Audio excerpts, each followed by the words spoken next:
Good morning, amazing research students. So this is the second part of what we're going to address this week, and I like to add this content. It's a pretty short little lecture, but I want to make sure that as you go to dig into the assignment of exam one, we want to make sure that we are understanding how and what different questions on a survey should look like, what basic survey procedures we should think through, advantages and disadvantages of different questions. And so, just to remind you, this class is not asking you to build your survey yet for your master's program or start developing your instrument. I am just here to help you get a lot of the terminology that you're going to need as you start to move forward with your IRB approvals, which you'll do over the summer. And then, as you get ready to start developing your instrument later on in your career, this information is really what you're going to need in order to start developing those tools.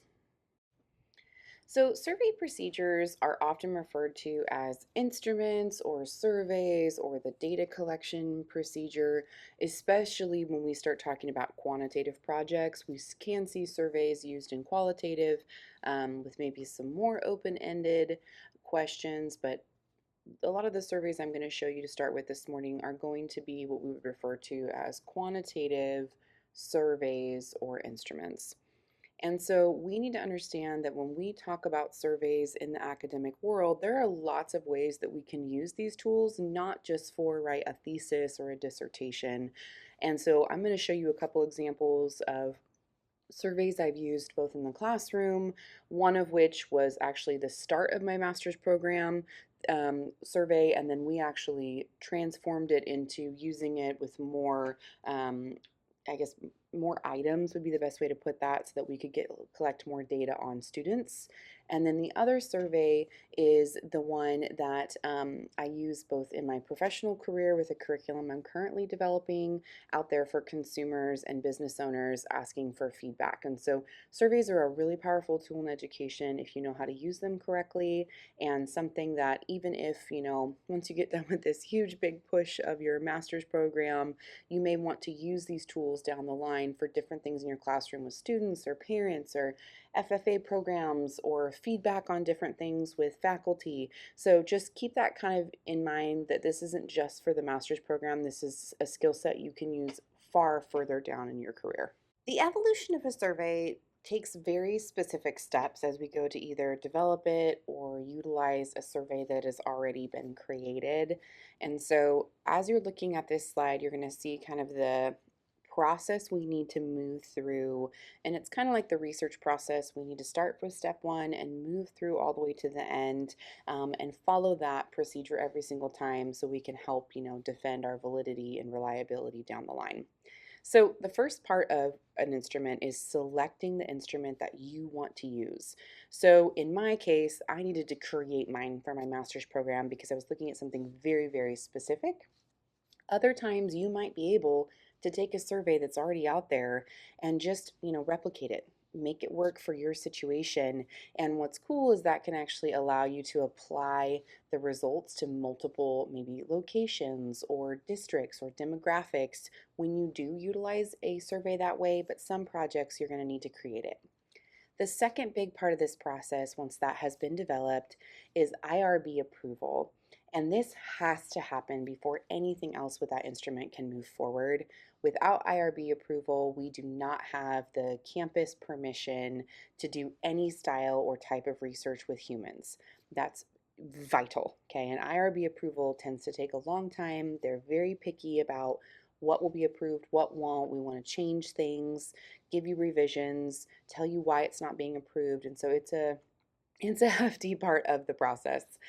And then as we move through the IRB approval, as you're kind of digging into that survey, I was laughing as I was screenshotting some of my surveys from the master's thesis process, and I'm already seeing errors on questions and things I would change, 10, 12 years later, going, oof, Kate, you didn't catch that grammar, and oh, there's a period missing. And so I'll, giggle when you see those as we're working through the lecture this week. So the next part would be refining questions and the appearance. And there's lots of different softwares that you can use in online surveys now.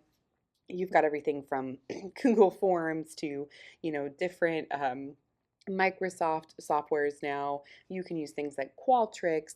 And so there's lots of ways to provide different individuals with online surveys. We don't see written surveys as much anymore in our era of education. They are still out there. They can be a really great tool. But a lot of the examples you're going to see today are going to be ones that are showing in an online format.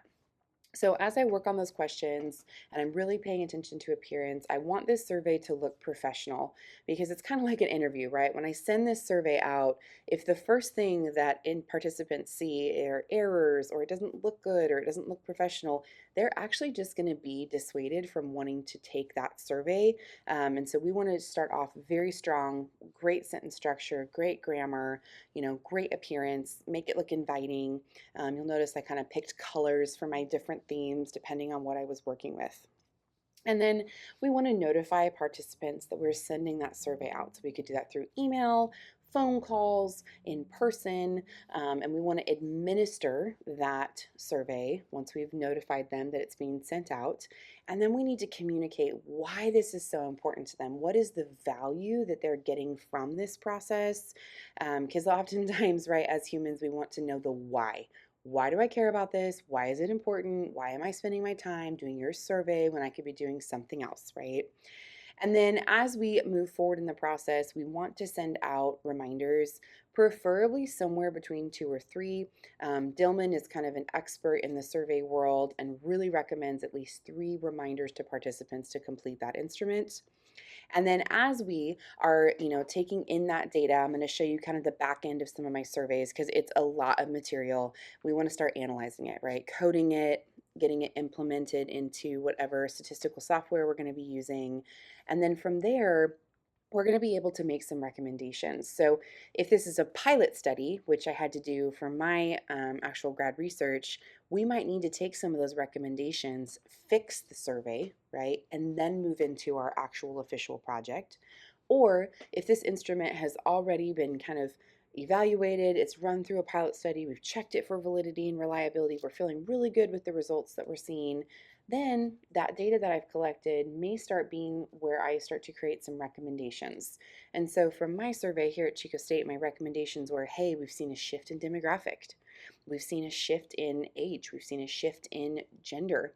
And our program has yet to address that shift in demographic. And that was just the beginning of my survey, let alone what was their background in animal science, what are their career goals, which we also saw significant shifts in over the last 12 years here at Chico State in our animal science program.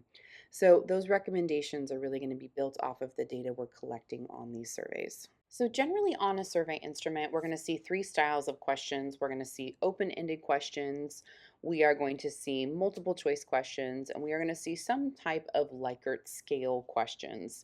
And you're going to see on my survey, I've used kind of a little bit of multiple choice and a little bit of Likert scale. The multiple choice was really used for demographic data, and we really use the Likert scale for the what do I know, what do I think I know, what do I believe. So that self-efficacy and livestock background belief portion of the survey that you're seeing now. Open-ended questions can be a really valuable tool to understand just there's a richness of information that can come from people's perspectives when you allow them to give you more information than what you could pull from a Likert scale or multiple choice questions. As great as the data is that can come from multiple choice and Likert scale, it really just tells us, yes, this is my demographic data. I'm this old. I live here. And we don't have any more information. It's just those straight facts. And same thing with Likert scale. It'll tell us they strongly believe this perspective, but we don't actually know why if we don't incorporate open-ended questions within different tools. So if we want more than just yes or no or strongly agree, disagree, open-ended questions are great. However, there's 2 big things we need to think through. We have to be able to control bias because I can, interpret data someone's giving me through my own lens, and I got to be careful about that. And also, we need to make sure that they're guided by theory. So I'm not just, how do you feel about purple balloons, right? Unless there's some reason that I'm going after that. But we want the questions to be based off of that theoretical framework that we're trying to pursue and maybe test those questions with some different individuals prior to the actual implementation of that final instrument.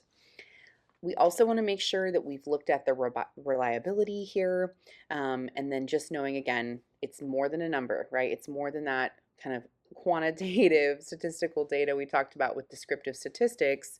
We're getting more of people's backgrounds or opinions or thoughts on things. So multiple choice is another form of a question we can use on an instrument, and it just provides an answer to the question that's asked. Are you, you know, white? Are you Latino? Are you black? Right? It's going to give us the exact basic answer. It's not going to give us any information on their cultural heritage or their region or family backgrounds. Just that basic answer to the question. So it's really important to note that multiple choice does not allow us to identify attitudes or perceptions on anything. Big things that we want to be clear with multiple choice is we want to address grammar issues. So again, I'm looking at this survey of mine going, ooh, I need to fix a couple things. We want to make sure that the question statements are clear and we don't want them to be double-barreled. So we want to ask one thing, we want them to answer one thing. We don't want any additional confusion. And we want to, in most cases, avoid extra options like none or other or applies to all, because we can't always on a data side identify what that really means unless we have a follow-up right essay question on the bottom or a box for them to fill in with other. So that's something just really important to think about, right? So say I'm doing a survey on, do you like coffee, tea, soda, or water? And then I have the word none. It's like, well, okay, I know you don't like those four beverages, but I don't actually know what you like. And so I can't make an inference on that data. The other great thing about multiple choice is that it may allow us to actually rank data within a population. So we could say, okay, in this population, coffee is the biggest, drink consumed, or we hate tea in this population. And so we can kind of, rank information as we're getting it. But again, only the answers to the questions that are asked. We are not actually making any recommendations based off of attitudes or perceptions with multiple choice questions. And the last style of question is a Likert scale, and these are really preferred usually by people on surveys because they're just easy to do, easy to complete, and we can get some pretty good data off of it. So step one, we need to make sure we have a scale, and we need to really identify for the participants what it means. So do I have, a scale of strongly agree to disagree? Is it 1 through 4, 1 through 5? Am I asking opinions? Am I asking if you're bored or excited? But I need to really clearly tell the participants what I'm looking for. And then we should also make sure that when we are doing online or printed versions of a Likert scale that we alternate color every other row, because sometimes we can get inaccurate data just because we clicked the wrong answer on the wrong line and it wasn't actually what the participant believed. And then we also want to make sure that we identify kind of the goals and the we call them the headings or the subheadings on the instrument so they know what section we're in. Are we in the FFA section? Are we in the classroom section? Are we in the I don't know what I believe section, right? So really clearly stating as we move from piece to piece where we're at and what we're looking for. The advantages of this style of question is that they're really easy for the participant to understand and to develop. They're also quantifiable, so we can actually do statistical analysis off of them because I can code, right, 1 through 5. Here's where my population or my sample group, stood with all of these different concepts. And, they're easy to record different varied opinions, which is nice. They're a little more complex than the multiple choice question, and they give us a good representation of a data set, especially for doing things like self-efficacy or background beliefs. The hard thing about Likert scales, though, is that they cannot measure the actual attitudes of the participants. We may know that they strongly agree about something, but we don't know why.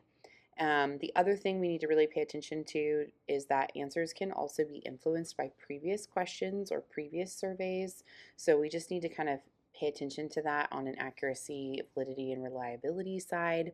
And then the other thing that's really important to understand is that oftentimes, even if the extreme, right, like I strongly agree or I strongly disagree, I may not answer those, polarizing questions or polarizing answers even if I believe it's true. Maybe I don't want that information to make someone feel bad, or I'm concerned it feels a little too aggressive, or whatever it might be. There's reasons as humans, but we tend to try to stay away from answering in the extreme. So that's another thing just to pay attention to with the Likert scales. Last note on the Likert scales is just make sure you've got good directions. Am I clicking a button? Am I scaling the bar? Does one mean really strongly agree or strongly disagree? Because oftentimes, as humans, the bigger number is better. So just pay attention to that. And then just making sure you understand that if I increase my scale from a 4 to 5, it will actually increase the reliability of my tool. But if I start pushing it into, a scale of 1 to 6 or 1 to 7, it actually might create some confusion for people because we tend to go, okay, here's my extremes, here's my middle, here's my neutral. Okay, I get what you're asking. And when we start adding more and more value points, it can sometimes get a little too complicated for the user. And then last but not least, just making sure that you've got really good phrasing running along that stem on the Likert scale, so letting them know what they are answering. So to sum this all up, we need to make sure that we have a lot of clarity, really good directions. We've read through this entire survey for grammar. We understand what we're asking from the participants. If you need to, break this down into sections like you're seeing on my beautiful survey right now, right? I'm showing you what I need from you, when I need it from you. And then sometimes too, it's better if the demographics are not as important to put that towards the end of the survey because it's exhausting and sometimes it can cause people to stop the survey.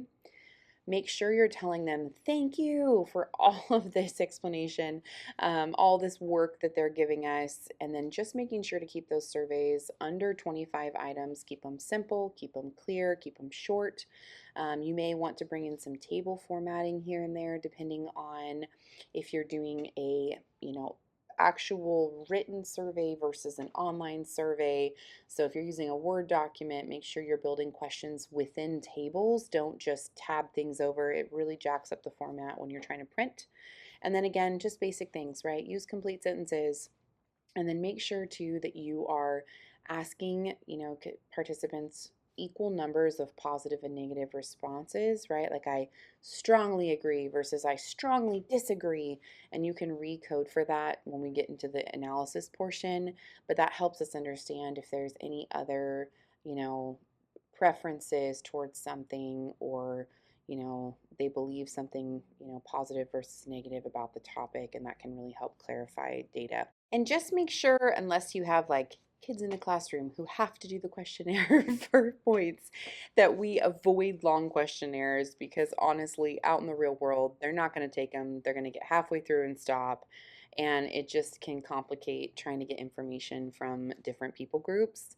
Really try to avoid vague responses and vague questions. So, a good example on my survey would be, one of the questions is asking, did you believe that livestock were tortured before being killed in the livestock industry? And that would be very different than, if I was really vague and I was like, well, sometimes livestock are ethically concerning to a participant. And, you look at the individual and they're like, I have no idea what you're asking me. I have no idea what you want from me. Versus, okay, here's my question. Do you believe that livestock is slaughter is ethical? Boom, done. Okay, and same thing with responses, really identifying what does the 1 mean, what does the 5 mean. Try to avoid double barrel questions. So just making sure that we are asking what we are asking and it is just one ask per statement. And then avoid bias statements, right? So a great example, if we go back to the livestock slaughter option, is okay, you know, does your family believe that livestock slaughter is not appropriate for the United States population? Right? Like you can already see I'm getting a little edgy with you about, well, I believe in livestock slaughter. That's my industry. You should agree. Nope. I need to just ask, do you believe that livestock slaughter is ethical? Done. No bias. I'm not getting edgy towards the participant. I'm not allowing my belief system to change or skew how they would answer. And then try to avoid check all that apply or does not apply or non applicable unless there's a really good reason for it. Those tend to just confuse data because if they go, all of them apply, it's like, well, great, but I don't really know what that means. Okay. And then last but not least, just making sure that we do not collect data we already know. When we are building instruments like this, it should be providing us a data set that we need or we're trying to get answers from. It shouldn't be something that already existed. So, a great example would be if we had already done a demographic survey on Animal Science 101 students before my thesis, that tool that I created would have already been giving us data we had, and we didn't need that at that point, right? So it's completely inapplicable to the research setting, and I should have done something different. So that's the kind of stuff that we want to pay attention to when we're building instruments, is just making sure that I'm creating something that can actually be used for a research project, and it's actually going to be impactful on our industry or our classroom or our institution or our school or our district or whatever that is that we're digging into and exploring.